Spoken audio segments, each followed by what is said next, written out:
एक बार फिर शोएब रजा के पास चलते हैं, वो बीजेपी दफ्तर पर मौजूद है। जी शोएब, यहाँ पर क्योंकि हाँ बिल्कुल, देखिए वीरेंद्र सचदेवा भी यहाँ पर मौजूद है, उनसे हमने बात भी की है, दोबारा से ही बात करने की कोशिश करते हैं क्योंकि प्रदेश अध्यक्ष है वीरेंद्र सचदेवा और लंबे वक्त से बीजेपी के लिए यहाँ दिल्ली में देखिए नहीं है, हमारी जिम्मेदारी बढ़ गई है, हमें दिल्ली को विकसित राजधानी बनाना है, इसलिए अब उस काम पे लगेंगे। सचदेवा जी, केजरीवाल पीछे चल रहे हैं, मनीष सिसोदिया भी, आतिशी भी। जिसने दिल्ली की जनता के साथ विश्वासघात किया है उसको परिणाम भुगतने पड़ेंगे। किसको देते हैं जीत का श्रेय, किसको देंगे? इस जीत के शिल्पकार माननीय प्रधानमंत्री नरेंद्र मोदी हैं।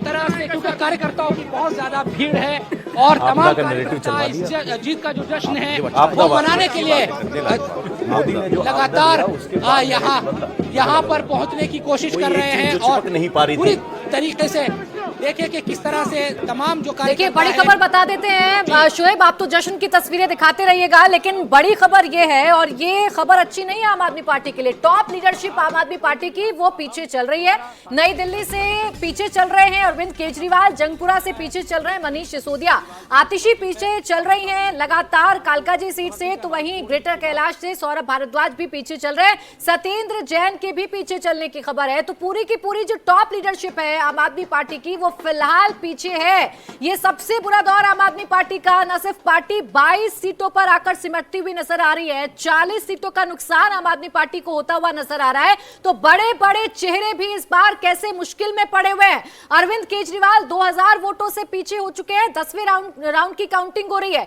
वहीं आप आतिशी की बात करेंगे तो रमेश पिधूड़ी उनसे आगे हैं, बढ़त बना रखी है और आतिशी लगातार पीछे चल रही है। केजरीवाल को हरा दिया गया था जी, किंतु उन्होंने जोड़ तोड़ की सरकार बनाई। 27 साल के बाद अब दिल्ली में जो कमल खिल रहा है वो विकास का कमल है और मैं समझता हूं कि लोगों ने भ्रष्टाचार को मुंह तोड़ जवाब दे दिया है। ये जो लोग जेल गए थे ना, सही जेल गए थे, और जिस तरीके से उन्होंने झूठे वायदे किए, इनकी कथनी और करनी में फर्क है।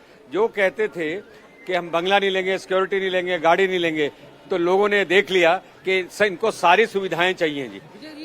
एक सवाल ये है, केजरीवाल खुद पूर्व सीएम और पार्टी के जो मुखिया है वो पीछे चल रहे हैं प्रवेश वर्मा से और अब वापसी कह रहे हैं कुछ लोग कि बहुत मुश्किल है। नहीं, उनका हार निश्चित है और सच पूछिए तो केजरीवाल के खिलाफ ही वोट डलाया जाके।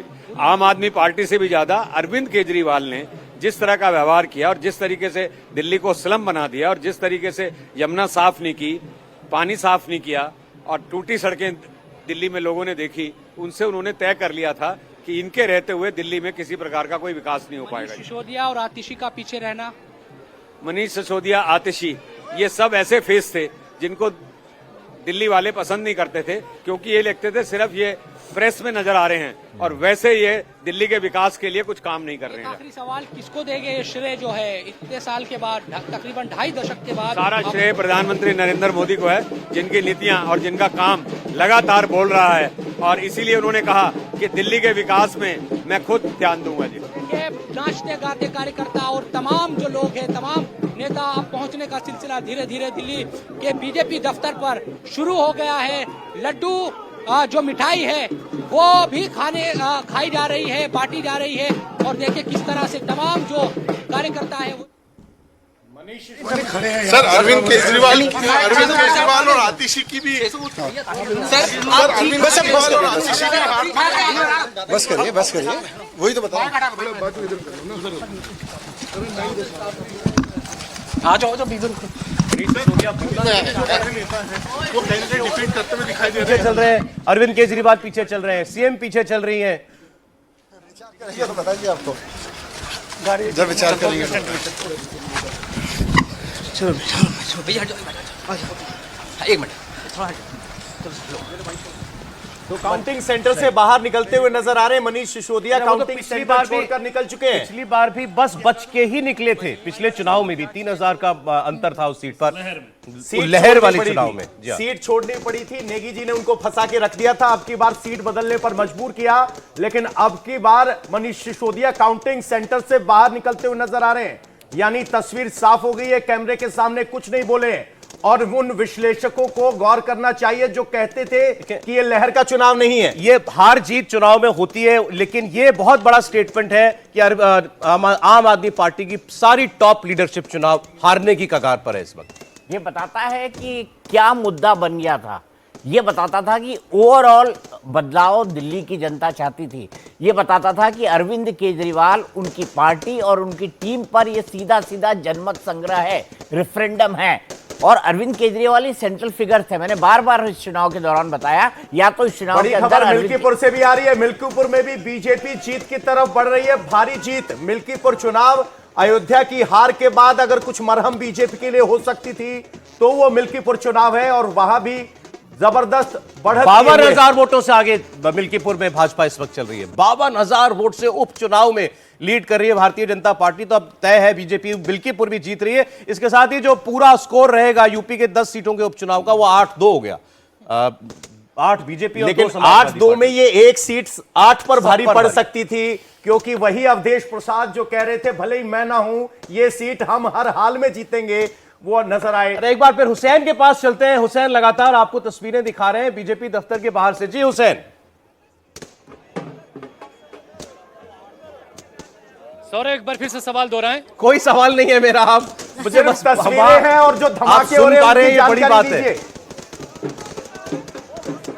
सौरभ, बीजेपी के प्रदेश अध्यक्ष वीरेंद्र सचदेवा जी यहाँ पहुंच चुके हैं। लोगों ने उनको कंधों पर उठा रखा था, अब वो अंदर की तरफ जा रहे हैं। और जो जिस पंथ रोड की आप बात कर रहे थे, वो पंथ रोड एक बड़े से बैरिकेड से ठीक बीजेपी के दफ्तर के सामने एक बड़ा सा बैरिकेड लगा दिया गया। मतलब ये रोड बंद कर दी गई है और जबरदस्त तरीके से लोगों का आना जारी है।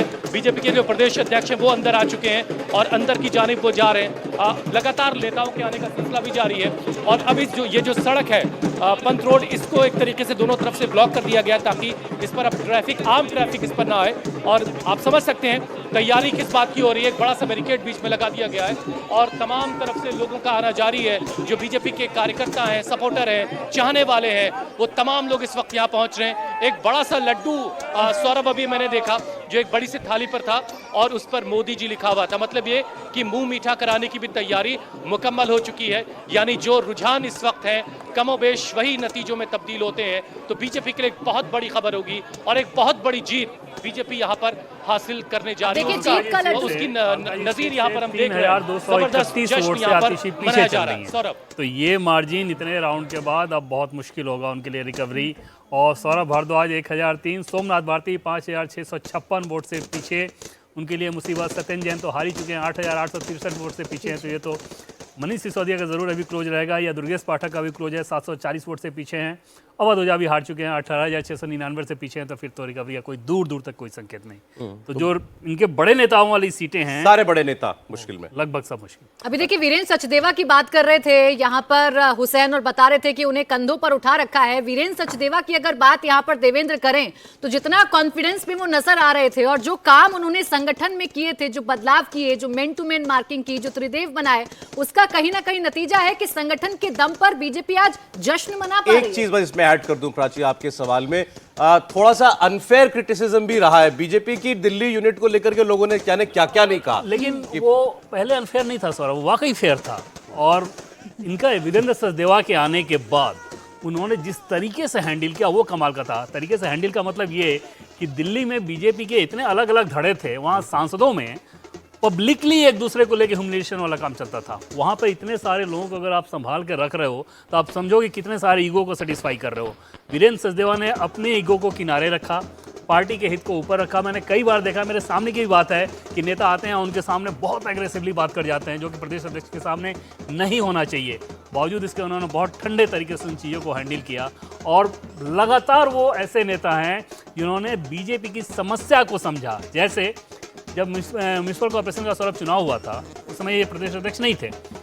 जब उन्होंने वोटर लिस्ट उठा के देखा तो पता चला इनकी भाभी का नाम कटा हुआ है। बड़ी खबर इस वक्त बता दें कि अरविंद केजरीवाल के लिए एक बुरी खबर है। 11वें राउंड के बाद भी अरविंद केजरीवाल पीछे चल रहे हैं। सिर्फ एक राउंड की काउंटिंग और बचती है। 12 राउंड की काउंटिंग होनी है, 12 राउंड की होनी है ना शायद, 13 राउंड की होनी, यानी 2 राउंड की और बचती है। ऐसे में अरविंद केजरीवाल अब क्या रिवाइव कर पाएंगे? मुश्किल। 1850 वोट से अरविंद केजरीवाल पीछे चल रहे हैं।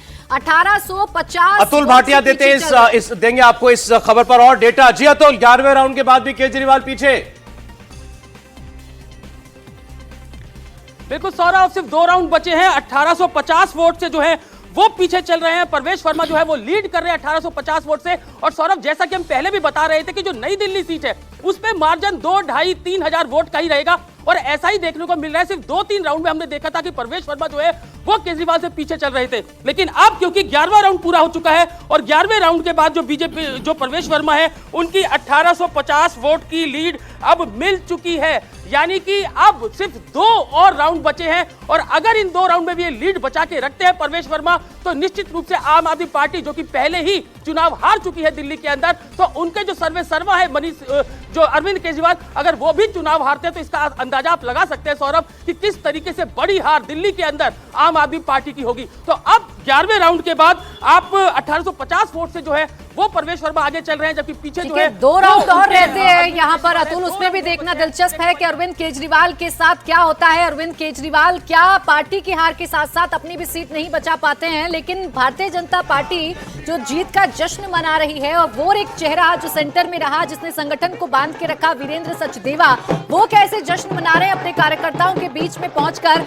उसकी तस्वीरें भी अब सामने आ गई हैं। वीरेंद्र सचदेवा जब कार्यकर्ताओं के बीच में पहुंचे तो ढोल नगाड़े बज रहे हैं, नाचकर गाकर जश्न मनाकर नारेबाजी करके हाथों में पार्टी का झंडा लेकर जो कार्यकर्ता हैं वो 27 साल के अपने इस वनवास को खत्म होने का जश्न मना रहे हैं। और वही तस्वीरें इस वक्त आपके टेलीविजन स्क्रीन पर हैं। वीरेंद्र सचदेवा भी कार्यकर्ताओं के साथ इस वक्त घिरे हुए हैं ताली बजाकर, और ये देखिए उन्हें कंधों पर उठा लिया गया है और कंधों पर उठाकर उन्हें पार्टी का जो झंडा है वो थमाया गया है। बिल्कुल, पार्टी का झंडा लेकर वो अपने इस जश्न को सेलिब्रेट कर रहे हैं। वो बता रहे हैं कि जीत कितनी जरूरी थी, और जिसका जिक्र देवेंद्र आप कर रहे हैं वो झलक दिखती है वीरेंद्र सचदेवा की पर्सनालिटी में कि सबको साथ लेकर चलना है। बिल्कुल प्राची, और ये सबसे बड़ा चैलेंज था कि एक तो आपकी यूनिट इतनी बिखरी हुई है तो उनमें सबके साथ लेके चलो, उनके अंदर ये उत्साह भरो और प्रॉब्लम की पहचान करो, ताकि टॉप लीडरशिप को रिपोर्ट आप ही करते हैं।